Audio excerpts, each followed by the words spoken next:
بسم الله الرحمن الرحيم. أخي أخيتي، حريق في مستشفى بمكة، زيادة رواتب بعد شهرين، حافز لمن أعمارهم فوق 35 عاما، وفاة شاب شرب 7 أب بعد تناول أقراص بنادول، وفاة الشيخ سعيد بن مسفر، عصيرات دانون احذروا منها تسبب العقم والسرطان، مكرونة أندومي تسبب تلف في المخ للأطفال، مياه هناء تسبب الوفاة. ما من عبد يقول حين يصبح 3 الحمد لله رب العالمين، الحمد لله حمدا كثيرا طيبا مباركا، إلا صرف الله عنه 70 نوعا من البلاء أدناها الهم.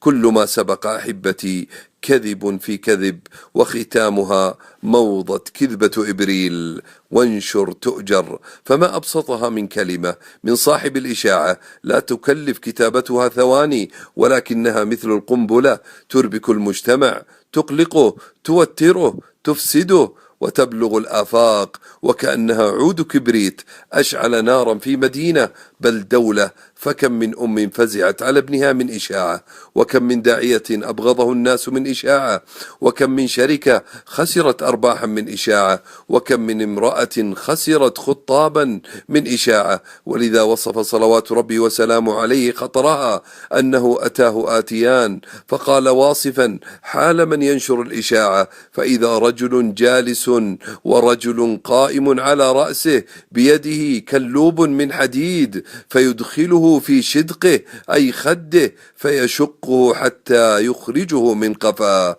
ثم يخرجه فيدخله في شدقه الآخر ويلتئم هذا الشدق، فهو يفعل ذلك به. فسأل صلوات ربي وسلامه عليه الملائكة: من هذا؟ فقالوا: إنه رجل كذاب يكذب الكذبة فتحمل عنه في الآفاق، فهو يصنع به ما رأيت إلى يوم القيامة، ثم يصنع الله تعالى به ما شاء.